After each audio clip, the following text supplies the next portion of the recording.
A Christian loves his enemies. Ito palang pag natupad na natin, biglang maiiba ang planeta. Isa ito sa mga pinaka hindi na tutupad na inuutos ng Panginoon. Yung iba, mapakahirap patuparin ng be kind, pero nakakatupad din. Yung iba, hirap na tumupad nung nagbibigay sila ng tithes and offerings, pero pamisa-misan din naman ay tinatablan ng Espiritu ng Diyos. At nagta-tithes din at nag-offering din. Pero ang pinakamahirap na yata na sundin ng mga Kristiyano at patuloy na ini-ignore, hindi nila sinusunod talaga, is to love your enemies. Na parang sinasabi, hindi totoo yan, hindi utos yan ng Diyos, hindi yan practical, hindi yan pwedeng magawa, so wag na lang pagtangkaan pa. Matthew 5:43-48, na sinabi ng Panginoong Jesus. You have heard that it was said, love your neighbor and hate your enemy. But I tell you, love your enemies and that you may be sons of your Father in heaven. He causes his sun to rise on the evil and the good and sends rain on the righteous and the unrighteous. If you love those who love you, what reward will you get? Are not even the tax collectors doing that? And if you greet only your brothers, what are you doing more than others? Do not even pagans do that? Be perfect, therefore, as your heavenly Father is perfect. And may the Lord enable us to unlock the mystery of His Word. So, una-una po nating makukuha sa ating binasa na ito, love your enemies. Verse 44, but I tell you, love your enemies and pray for those who persecute you. Paano kaya ginagawa ang ganyan? Love your enemies at pray for your persecutors. Ano daw magiging resulta niyan? You will be sons of God. Siyempre, yung son collective na yon for whole humanity. You will be sons and daughters of God. So verse 45, that you may be sons of your Father in heaven. Pag ginamit po yung salitang son, ibig sabihin anak, ibig sabihin kawangis, ibig sabihin kauri. So, kung minamahal natin ang mga kaaway natin, at idinadalangin natin yung mga umuusig at nagpapahirap sa atin, tayo daw ay matatawag na anak ng Diyos, o tayo magiging kawangis ng Diyos, at makikita nga ang Diyos sa atin, dahil di ba nakikita mo yung mukha, yung labi, yung ilong ng Ama sa kanyang anak. So makikita yung mga katangian ng Diyos sa atin. And what's the rationale here? He causes the sun to rise on the evil and the good. He sends rain to the evil and the good. Sabing gano'n, ang Panginoong Diyos, kung umuulan, nagpapaulan siya, and of course, rain is equated with blessing, lalo't kayo nagtatanim ng halaman. Pag umuulan, hindi lang naman doon sa lote at mga garden ng mga godly umuulan, at tapos sa saan godly, wala nang ulan. Umuulan din doon. At pagka sumisikat ang araw, hindi naman doon lang sa mga makadiyos may araw at madilim doon sa mga hindi makadiyos. So ano pong ibig sabihin? Ang Diyos ay mabuti sa lahat. Kaya tayo ng mga anak niya na dapat maging katulad niya, mabuti rin tayo sa lahat. So hindi lang tayo mabuti sa mabuti, mabuti rin tayo sa hindi mabuti sa atin. Hindi lang natin iniibig yung kaibig-ibig, iniibig din natin yung mga kasuklam-suklam. At ang sinabi dyan, if you love those who love you, what reward will you merit? If you greet only those who greet you, what are you doing above the others? You are just like a pagan. Sabi, huwag mo nga ipagmalaki sa Diyos na minamahal mo yung nagmamahal sa iyo. Sabi, kahit mga taong walang Diyos, hindi kumikilala sa Diyos, mapagmahal din doon sa mga nagmamahal sa kanila. At kahit mga tao hindi kumikilala sa salita ng Diyos, binabati din nila yung mga bumabati sa kanila. Sabi, dahil kayo'y anak ng Diyos, dapat nalalampasan nyo ang ginagawa ng mga ordinaryong tao dyan na hindi naman nagba-Bible study, hindi naman nagwo-worship, hindi naman tumanggap kay Kristo bilang Panginoon at tagapagligtas. So, kung tayo may mga pinagtatampuhan, dapat kinakausap natin. Kasi kung hindi natin kinakausap, tulad din lang tayo ng mga tao na hindi kumikilala sa Diyos. Dahil ganun din sila, pag nagtatampo, hindi din nila kinakausap. Anong pinagkaiba? So sinasabi dito, iba ang lifestyle, iba ang paningin, iba ang pananalig, iba ang pamamaraan ng mga tunay na anak ng Diyos. Kung madaling magalit yung kapitbahay mo na hindi naman nagbabasa ng Bible, ikaw din madaling magalit, anong pinagkaiba? Wala tayong madadala sa Panginoon dahil sasabihin nila, magkapareho lang tayo, bakit pa ako dadalhin dyan para maging katulad mo lang, magkamukha na nga tayo ngayon. Kung sana nakikita ko na mas iba ka, mas asenso ka, yung hindi ko kayang gawin, nagagawa mo, hindi ko kayang patawarin, napapatawad mo, yung hindi ko kayang kausapin, kinakausap mo, baka maniwala ako na may kapangyarihan nga yung Biblia na yan at meron ng tunay na Diyos sa iyong puso. At ang sinabi doon, be perfect like God. Of course, in the context of being loving. One of the definitions of God's perfection is that He is loving to those who are unlovable. Kaya makikita din natin dyan na kung tayo daw ay umiibig sa mga hindi kaibig-ibig, para tayong Diyos. Yung perfection na pinag-uusapan dito, hindi 100% moral uprightness.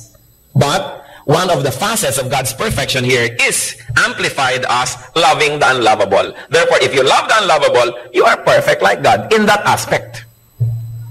Luke 6:27, but I tell you who hear me, love your enemies, do good to those who hate you. And Luke 6:31 to 34, do to others as you would have them do to you. This is active, ha? Yung mga iba po, do not do unto others what you do not want them to do unto you. So, ibig sabihin, wala kang gagawin, tahimik ka lang doon, huwag mo silang gawa ng masama, nang ayaw mong gawin din nila sa'yo. But Christian concept is not passive, it is active. Sabi, gawin mo sa iba yung gusto mong gawin nila sa'yo, hindi yung huwag mong gawin sa kanila, yung ayaw mong gawin nila sa'yo. Kasi kung lahat susunod ng huwag mong gawin, walang gagawin lahat ng tao, wala ring nangyari. Pero ang sinasabi, more than not doing anything evil, do something good. If you love those who love you, what credit is that to you? Even sinners love those who love them. And if you do good to those who are good to you, what credit is that to you? Even sinners do that.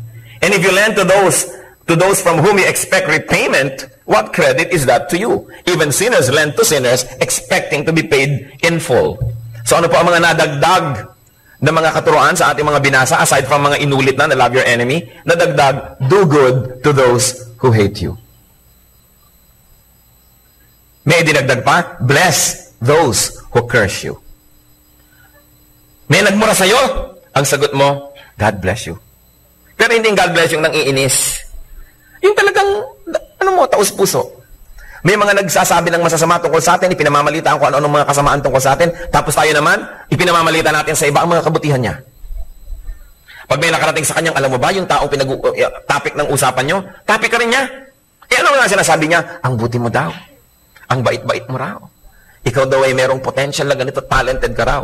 Ano kaya ang magiging epekto sa tao na nagsasalita ng mga masama laban sa inyo, na mabalitaan niya, nagsasalita pala kayo ng mabuti tungkol sa kanya? Subukan natin ito. Kasi sabi, bless those who persecute you, who curse you.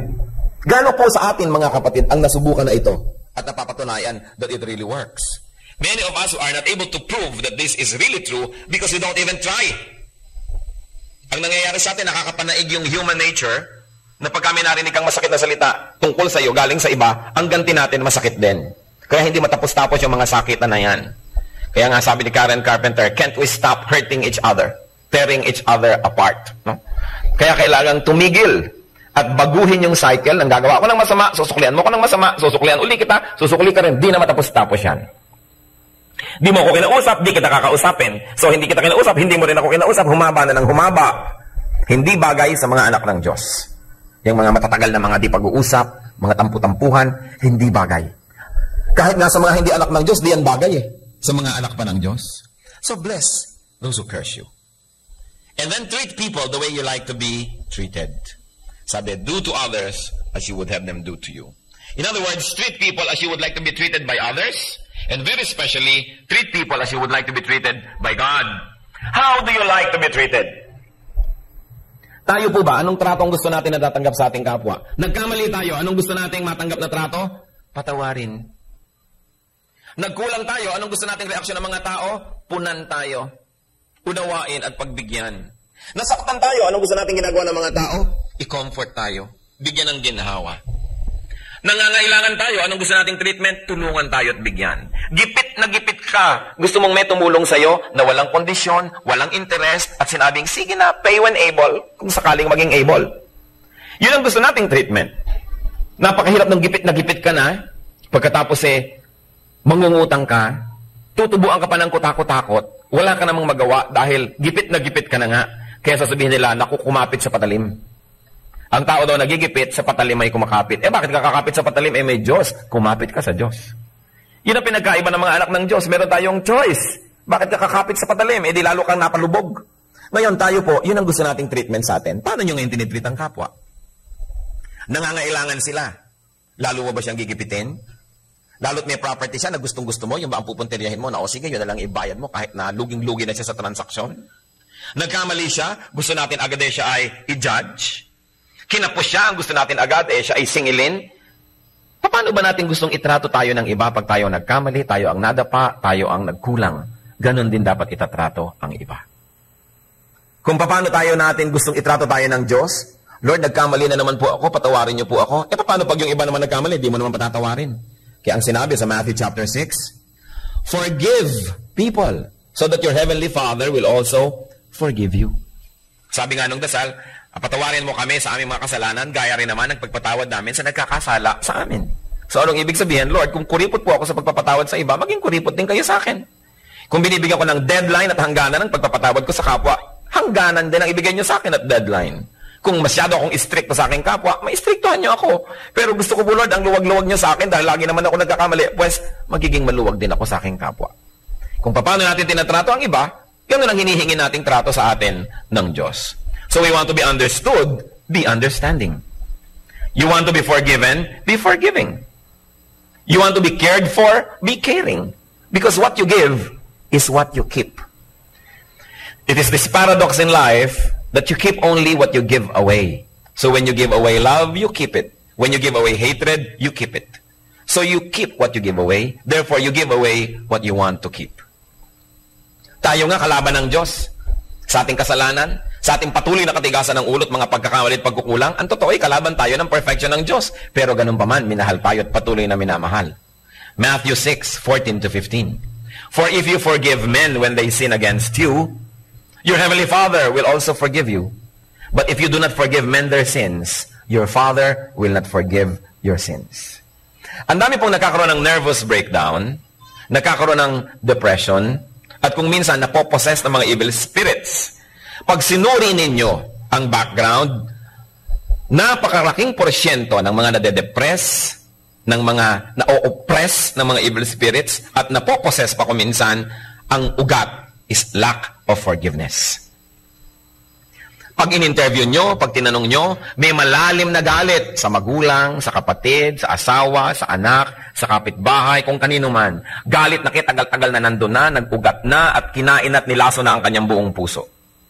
Ngayon, bakit nagkakaganon-ganon? Bakit nade-depress? Bakit wala namang kausap, tumatawa? Malayo ang tingin, wala namang tinatanaw. Bakit ganon? Hinahanap si Crispin at si Basilio. Kasi hindi nagpapatawad sa kapwa. Ang sasabihin nyo, bakit naman? Hindi lang nagpatawad. Anong naging problema? Hindi rin pinapatawad ng Diyos. Kasi ang sabi, kung nagpapatawad ka sa kapwa mo, papatawarin ka ng Diyos. Kung di ka nagpapatawad, di ka pinapatawad. So, sino man sa atin? Ang may sama ng loob na kinikimkim. Meron tayong iniingatang galit sa puso. Meron tayong pagkaluhit. Meron kami nasusuklaman. Hindi na pinapatawad. Lahat naman ang dasal mo sa Diyos sa patawarin kasi yung pagkukulang yun ay kung nagdadasal ka, hindi dinidinig. Kaya nagkasapin-sapin at nagkapatong-patong na ang utang mo sa Diyos. Kayo na nakaranas magkaroon ng utang sa bangko, alam nyo ang kahulugan nun. Nagipit ka na nga, kaya ka nagsangla. Kaya pala sinasabi, interest last month, interest next month, yung pala pinag-i-interestan ka. Kaya namatay ka na sa kapabayad ng interest, dumami na ng dumami. Hindi ka nga makabayad ngayong buwan na to dahil gipit ka, lalo magko-compound pa. Lulubog ka ng lulubog, inilulubog ka dahil hindi ka pinapatawad at sinisigil ka. Bangko pa lang yun. Nagpapautang pa lang yon. Yung Diyos sa langit, yung bangko ng langit, na ang dami-dami mong utang, hindi ka pinapatawad, nagko-compound, kaya ka lubog ng lubog, dumadali naman kay Satanas, na paglaruan ka, siklot-siklotin, dahil wala kang proteksyon. Walang grasya ng Diyos, dahil hindi ka pala pinapatawad. Ang dahilan, hindi ka kasi nagpapatawad sa iba. Kaya yung maraming mga causes ng sobrang psychological and emotional illnesses is bitterness. Lack of forgiveness. Una, pag hindi ka nag-forgive sa kapwa, nalugi ka dahil hindi kayo naging friendly. Nalugi ka dahil yung pwede niyang tulong na ibigay sa'yo, hindi niya naibigay. Yung sayang pwedeng ibigay niya, hindi niya naibigay. At yung gusto mong ibigay sa kanyang pagmamahal, hindi mo rin naibigay. Nakikimkim, na hihirapan ng loob mo. Pero may mas malaking lugi. Kasi yung hindi natin pagpapatawad sa iba, hindi tayo napapatawad ng Diyos. Dami ng dami, dami ng dami. So para ba yung sinasabi mo na, humihingi naman ako ng tawad, pero pinapatawad ka ba? Sinabi na nga if you do not forgive men their sins, your Father will not forgive your sins. Lumalaki lang lalo ang utang, parang naisubukan nyo, may utang kayo sa bangko, ang laki-laki na, kahit maghulog kayo ng konti, tapos hindi nyo na ituloy-tuloy, wala, kinain lang ng dating utang nyo yung naihulog nyo, nawala rin. Gaano karami ang utang natin sa Diyos?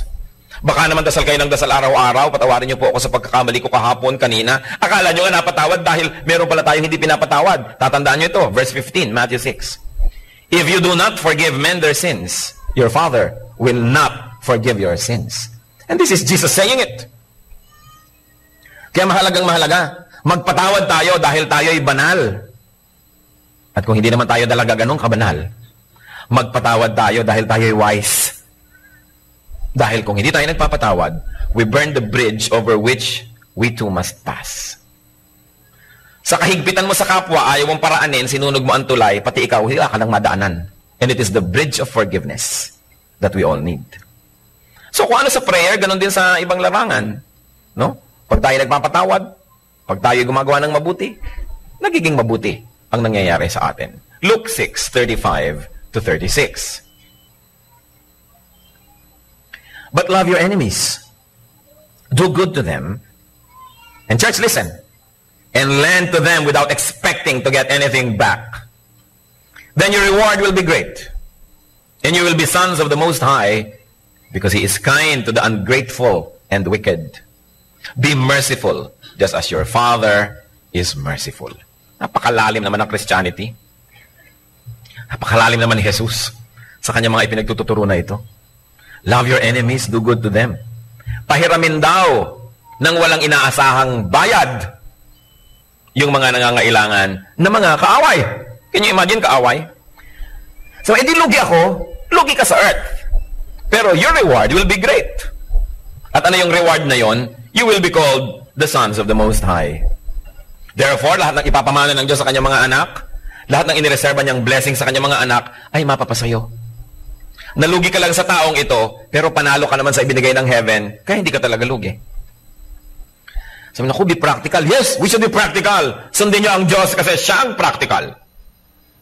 Akala ng iba kasi, maging practical, maging tuso, lamangan mong kapwa mo, practical ka nun. Sa palagay niyo ba, itong itinuturo ni Lord, hindi pwedeng i-practice as in practical, pwedeng ma-practice? Pwede. Nauna na nga siya. Ang daming kasalanan ng tao laban sa Diyos, anong ginawa ng Diyos? Siya ang nagkatawang tao, binayaran pa yung kasalanan ng mga tao, para yung mga tao ay huwag nang singilin at mailigtas niya. Kaya pag nagpaligtas ka kay Jesus, ligtas ka na. Pinabayaran mo sa kanya yung utang mo, bayad na. Practical. It can be done, it can be practiced. Why? Because God is merciful. Mahabagin. God is just. But God is merciful as well. Kaya sabi kayo, para matawag ng mga anak ng Diyos, dapat kayo mahabagin. Kasi ang ama niyo ay mahabagin. Yung kasing concept ng ama, ibig sabihin, genetically speaking, kung ugali ng magulang mo, ugali mo, yung korte ng noo niya, korte ng noo mo. Kasi magulang mo yan. So kung yung magulang mo sa langit, mahabagin, di dapat mahabagin ka rin. At pag nagiging mahabagin ka na, nagbibigay ka sa hindi makakapagbayad, natatawag na, oo nga, anak nga yan ng Diyos. Kasi nga ang Diyos nagbigay sa mga tao na kahit ano naman ang gawin ng tao, di rin niya kayang magbayad. Kung tayo nagbibigay lang sa nagbabayad, di ganon din ang gagawin ng Diyos sa atin. Di hindi tayo bibigyan. Kasi hindi naman natin kaya magbayad. Alam niyo kung bakit marami mga tao ay napakahigpit ng buhay, parang sikip-sikip ng mundo? Kasi ang sikip din nila ang higpit sa iba. Bakit lagi na lang kapos? Kasi wala nang ginawa nga, kundi wise na lang yung kapwa, lamangan ng lamangan. Ang ending, wala rin. Diyan sa mga nanglalamang na yan, mga nandadaya, yun at yun pa rin ang problema. Pera pa rin. Hindi naman nagiging solusyon. Kasi, kung anong ginagawa natin sa kapwa, yun ang ginagawa nating pamantayan para ganon din ang gawin ng Diyos sa atin. So, maluwag ka sa kapwa, lumuluwag sa iyo ang Diyos. Pero hindi ka maluwag, hindi rin maluwag sa iyo ang Diyos. Lahat ng ginagawa natin sa tao na hindi kayang magbayad, Diyos ang nagbabayad. So, nagbigay ka sa mahirap, walang ibigay sa iyo, Diyos ang nagbibigay sa iyo. So, teka, nasaan ang ibinigay ng Diyos? Ang dami ko nang binigyan, hindi pa ako binibigyan ng Diyos. Ang dami ko nang binigyan ng mahirap. Saan galing yung ibinigay mo to begin with? Di ba sa Diyos? Na-advance na. Pagkatapos kumisan, bibigyan ka pa ng dagdag. Sabi mo, ay, bumalik. Pero kahit na hindi bumalik, saan ba galing yung ibinigay nyo? Di ba sa Diyos na nga galing yun? Sabi nga sa Bible, you were not born with anything and you cannot take anything out of this world. So everything that we think we have is really from God. So nagbigay ka na, hindi bumalik. Hindi para sa iyo yun. Kaya inabot sa iyo ng Diyos para iabot mo sa iba. Kasi ang Diyos naman marunong ng arithmetic, alangan namang hindi. At ang Diyos, ayaw niyang may utang siya sa tao. Di ba sinasabi niya, tulungan niya yung mahihirap, tulungan niya yung mga mahina, yung mga hindi kaya magbigay. Di nagbigay ngayon tayo. Di inaari ngayon ng Diyos na utang niya yon kasi siyang may utos Di ba kung meron may nagsabi sa atin, pautangin mo yan, pautangin mo yan. Ikaw na ngayon ang may utang doon sa sinabihan mo kasi sinunod ka Kaya ganyan yung mga garantor. Sige, bigyan mo yan, ako mag-garanti. Hindi ka binayaran, si garantor ang magbabayad. So si Lord, sinasabi niya, bigyan mo yan, bigyan mo yan, bigyan mo yan. Siya yung garantor. Yung mga pinagbibigyan natin, hindi nagbayad lahat. Di Diyos ang magbabayad, siya yung garantor Do you think magpapalaypas ang Diyos na isang araw na may utang siya sa tao? No, God siya Kaya walang kalugihan na sundin yon. Ano po ang teaching dyan? Lend to your enemies without expecting payment. Bakit naman without expecting payment? Because no expectation means no disappointment. No expectation means the possibility of a pleasant surprise. Binigyan mo, hindi mo na inaasahan magbabayad. Hindi ngayon nagbayad, hindi ka nabigo. Kasi hindi mo naman inasahan Ngayon, dahil hindi mo inasahan, biglang nagbayad pa. Di, surprise. Lalong naging positive, pero kahit wala, sabihin mo yung ibinigay ko dyan, Galing na naman sa Diyos yun eh. So actually, wala na akong dapat na intayin pa kasi yun nga, in advance na ng Diyos. Bakit mag-iintay pa ako ng kapalit? So, kung tayo po'y nangangailangan at dumarating sa panahon, alam niyo, sabi nga nila, weather lang yan. Panahon. Ngayon, akala mo malakas ka, laging ganon. Hindi naman laging ganon eh. Mabuti nga kung laging ganon. Dumarating yung panahon na tayo nangangailangan. How would you like to be treated? How would you like to be lent to? How would you like to be given? How would you like to be collected from if you are the needy person? Di ba gusto natin easy terms? Gusto natin yung maluwag, yung magaan, hindi masyadong mahigpit. Di ganun tayo sa kapwa. Kasi ganun din ang gagawin trato ng Diyos sa atin. Ano magiging resulta pag sinunod natin yan? Great reward. Being identified and called as God's children. And what's the rationale? As we have already mentioned, because God is kind even to the ungrateful and the wicked. Ang tunay na kabutihan ay hindi namimili kung kanino ibinibigay. Ang tunay na kabutihan ay mabuti dahil siya ay mabuti. Hindi mabuti lang ako dahil mabuti ka sa akin. Pero pag di ka mabuti sa akin, hindi na ako mabuti. Ibig sabihin, hindi naman talaga ako mabuti. Kasi yung mabuti siya kahit sino ang kaharap. Kasi mabuti siya eh. Hindi naman siya salamin. So salamin ako, kung humarap ay kabutihan din ang magre-reflect. Pero kung kasamaan ang humarap, kasamaan din ang magre-reflect. Eh yung kabutihan, hindi naiiba yon kung sino ang kaharap. Tulad din ng kagandahang asal. Hindi ang ganda-ganda ng mga asal mo pagka ang kaharap mo amo, pero pagka ang kaharap mo na, yung ikaw na ang amo, wala ka ng asal na maganda. Ibig sabihin, hindi talaga maganda yung asal mo. Namimili. Kaya ang atin pong laging panalangin, maging likas sa atin yung kabutihan. Hindi yung mabuti ka sa kanya dahil may inaasahan ka, may mapapala ka. Kundi dahil kasi, mabuti ka talaga. At yon ang isang goal ng ating buhay. Hindi lamang maging mabait, kundi maging mabuti. May pinagkaiba yun. So Christ and Christian teaching does not only repair, but more than that, recreates the person. Pag sinabi, love your enemy, sobrang revolutionary na ideya yan. Hindi lamang niya nilalagyan ng bagong palamuti ang iyong buhay, hindi ka lamang binibigyan ng konting makeover ng Diyos, iniiba ka na buong buo. Dahil ang natural sa tao, dahil sa kasalanan, is to hate your enemy, to do evil to those who do evil to you, gumante. Pero ang sinasabi ng Diyos, maging iba kayo, kasi hindi kayo mga taga-sanlibutan, kayo yung mga anak ng Diyos. 2 Corinthians 5:17. Therefore, if anyone is in Christ, he is a new creation. The old has gone. The new has come. Kaya dapat tinitingnan natin sa sarili, nagpapatawad na yata ako sa mga hindi ko pinapatawad noon. Totoo nga, the old has gone. The new has come. Pero kung ganun pa rin ang ugali natin, baka hindi nagkaroon ng new creation. Importanteng dibdibin ang ibig sabihin na maging anak ng Diyos. Christ brings not just a rearrangement, but total reconstruction of our personality. A total change of attitudes. A total change of lifestyle. A one-half Christian is a one-whole nonsense. Dapat buo. Hindi ka praka-praso. Buo. Sa Galatians 2:20, I have been crucified with Christ, and I no longer live, but Christ lives in me. The life I live in the body, I live by faith in the Son of God, who loved me and gave Himself for me. Dahil ibinigay ni Kristo ang kanyang buhay para sa atin. Nung tinanggap natin yung buhay na yon, na buhay na walang hanggan, galing kay Kristo, tumigil na tayong mabuhay para sa ating sarili.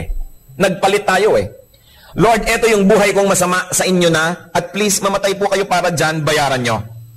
At yung buhay niyong mabuti, amin naman, na akin na, ibigay nyo sa akin. Eto yung katawan ko, eto na yung marumi kong espiritu. Eto naman, ibigay nyo sa akin yung malinis nyong espiritu. So, mamamatay kayo dahil sa akin. Therefore, mabubuhay kayo sa pamamagitan ko. At mamamatay din ako sa dati kong sarili dahil sa inyo. So, ang totoo niyan, pag tinanggap natin si Kristo, pareho tayo namatay. Namatay si Kristo para sa ating kasalanan. Ibinigay sa atin ang kanyang buhay. Tayo naman, namatay na sa dati nating buhay at ibinigay na natin sa kanya ang ating buong pagkatao para yung buhay niya na naputol dahil namatay para sa atin, magtuloy naman sa atin. Nalipat. Kaya sabi niya, I no longer live, but Christ lives in me. So, di lugi ka, yung buhay mo nawala. Ano naman ang dapat mo ipanghinayang yung buhay na yun pang impyerno? Kaya nga kinuha na ni Kristo para hindi na yun ang buhay mo, ibinigay ngayon sa'yo yung buhay niya.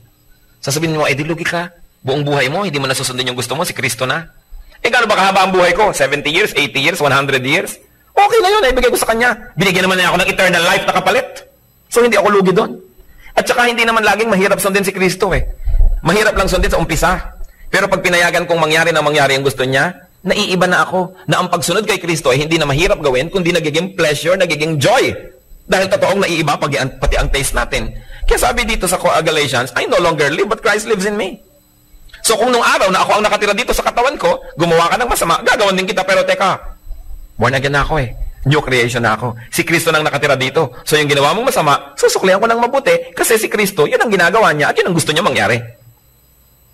Kaya nahihirapan tayo, dahil dalawa yung nakatira. Kuminsan, 3 pa. Inalis mo na yung buhay mo, buhay mo na si Kristo sa'yo, tapos mo, teka. Halika muna, old self, bumalik ka dito, sumiksi ka dito, at lalabanan natin si Kristo dito.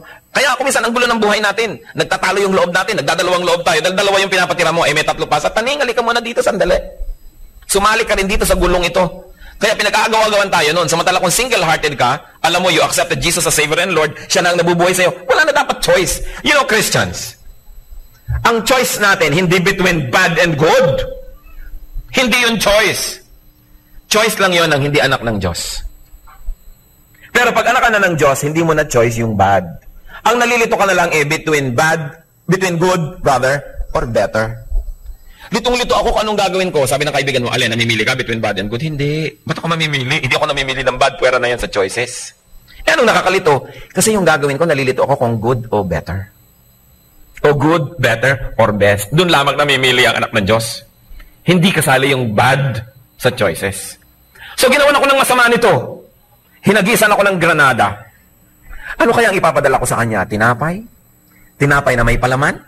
O tinapay na may palaman at kasamang juice? Litong-lito ako. Kung good, better, o best. Dapat ganun ang choice natin. Kahit alin kasing piliin mo, hindi ka pa rin nagkasala. Hindi yung, ano kaya ang pipiliin ko, asawa ko o yung iba. Hindi ganun din iniisip ng Kristiyano. Diba? Yun na yun. Gagawa ko kaya ng masama o mabuti? Hindi pang Kristiyano ang ganung pag-isip. Sinabi na nga, I have been crucified with Christ. I no longer live. Diba may pelikula dating, Alice doesn't live here anymore. So pag may kakatok sa pinto mo, si Satanas, sabi, huy, kaibigan, ang pangalan mo halimbawa Christy. Christy, alika na, gawin na natin yung dati natin gawin. Sabi mo, Christy doesn't live here anymore. Si Kristo na nakatira dito, kaya umalis ka dyan. No?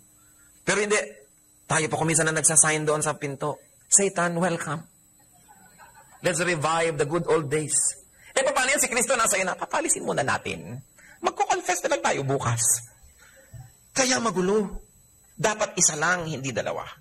Luke 2:14. Anong sabi ng mga anghel nung ipinanganak si Jesus? Glory to God in the highest, and on earth, peace to men, on whom His favor rests.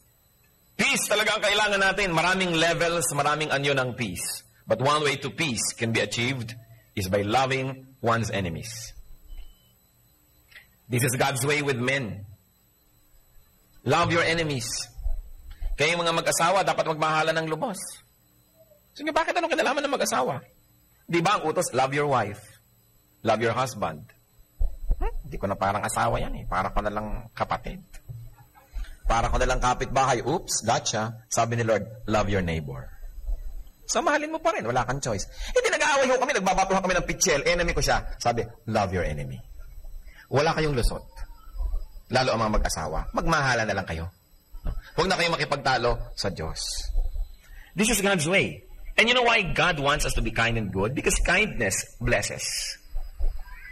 Because kindness begets kindness. Kindness defangs evil anger. Galit na galit ang tao, sinalubong mo ng kapayapaan at kahinahunan, hindi man ka mahalin nun, mababawasan ang galit nun. Gustong-gusto kang saktan, pero bigla kang dumating, inaabutan mo ng buko pie. At least ihampas man sa iyo yung buko pie, malambot. Kung ang dala-dala mo, bakal para ihampas sa kanya, naagaw sa'yo, naihampas sa'yo. Di ba maraming ganun, inagaw sa'yo yung dala mo, siya pang ginamit para laban sa'yo. Kaya ingatan nyo kung anong dala nyo, dahil baka sa inyo gamitin. Lagi kayong magdadala ng buko pie. Anong sabi sa Romans 12:20? On the contrary, if your enemy is hungry, feed him.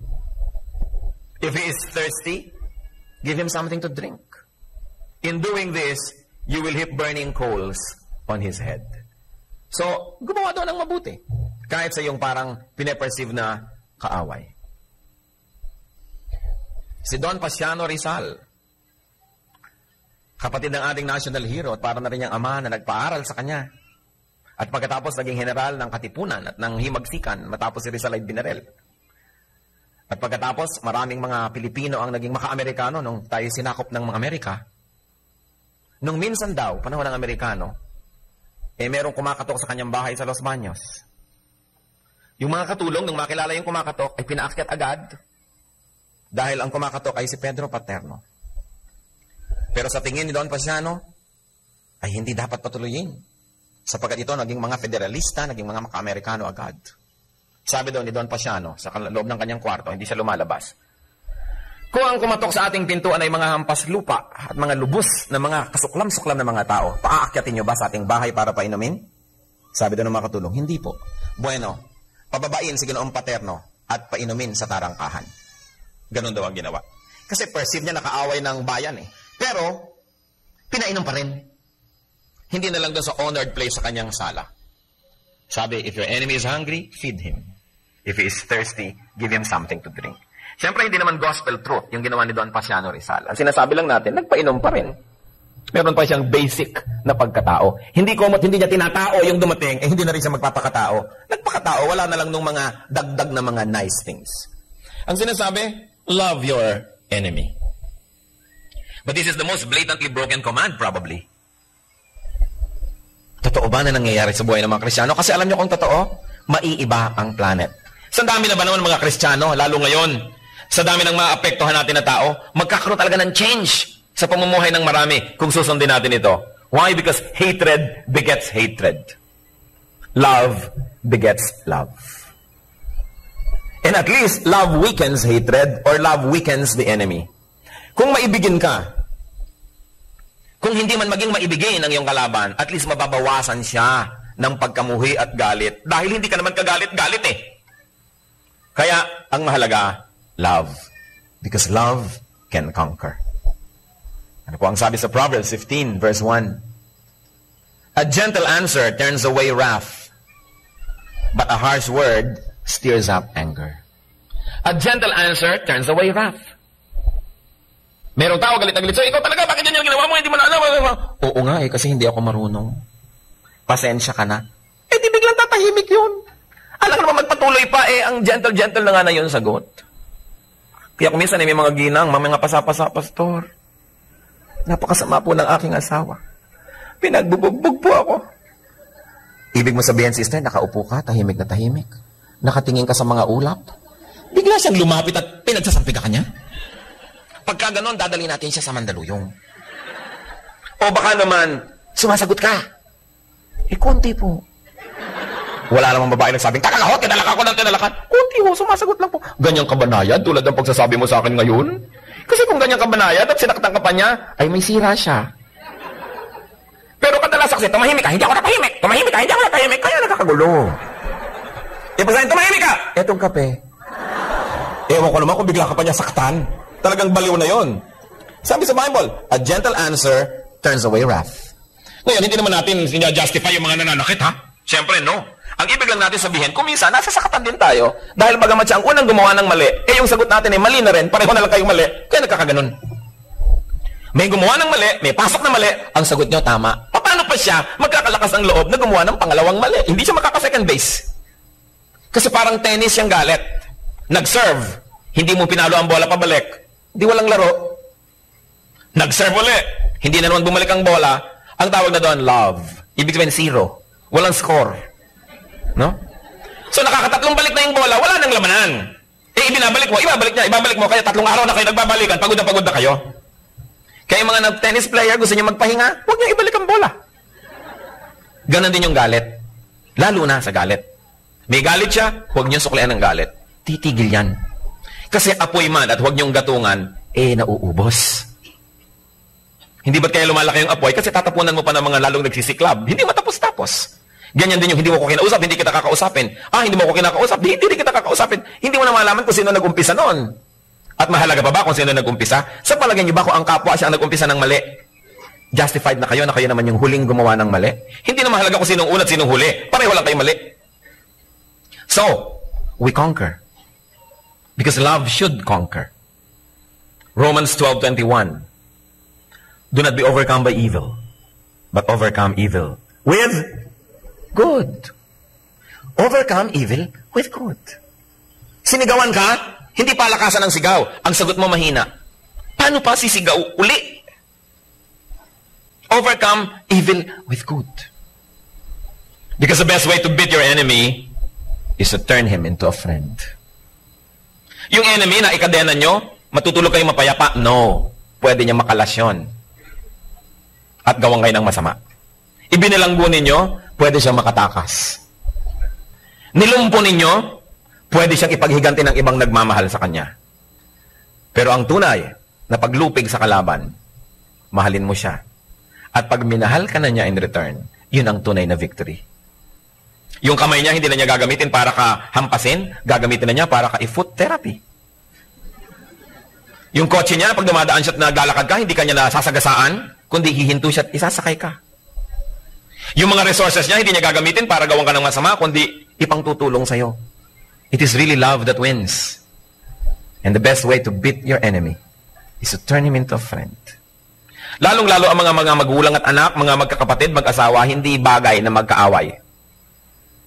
Ang bagay lang na kaaway natin si Satanas dahil talagang kaaway natin yon. Pero sarili ninyong laman, ang inyong laman, dugo ng inyong dugo, kalaban nyo, parang hindi bagay yon, mali. Dapat may mauna na lang na magpakumbaba, may mauna na lang na magpatawad at lahat naman yan, lalo magkakamag-anak. Meron ka namang goodwill at love for each other na kuminsan natatakpan lang ng mga pansamantalang inis. Pero pag may nauna na magpakumbaba, bumabalik yung mga dating samahan dahil maibabalik nyo ba naman yung mga, pwede ba namang mabura na may pinagsamahan kayo? Lalo mga magkakapatid na galing lang kayo sa isang bahay bata, pwede ba namang mabura ng kahit anong away yung katotohanan na yon? Hindi. And you know what?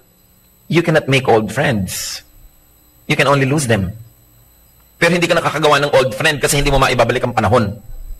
Kaya yung mga friends natin nung araw, and of course, lalo yung mga kamag-anak natin, mga kapatid natin, na kasaway natin lumaki, kasama natin sa hirap at ginhawa, mga old friends din natin yon.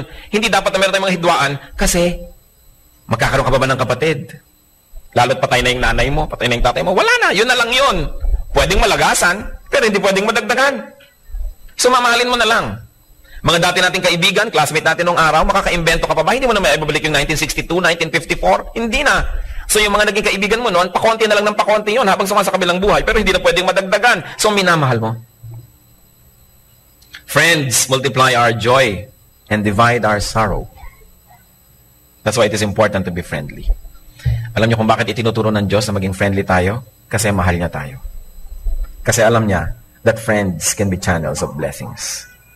Parang mga magulang na tunay na nagmamahal sa anak, hindi mo itinuturo maging suplada yung anak mo, maging masungit, maging mataray, maging ganito, maging ganyan. Kasi maraming mayayamot.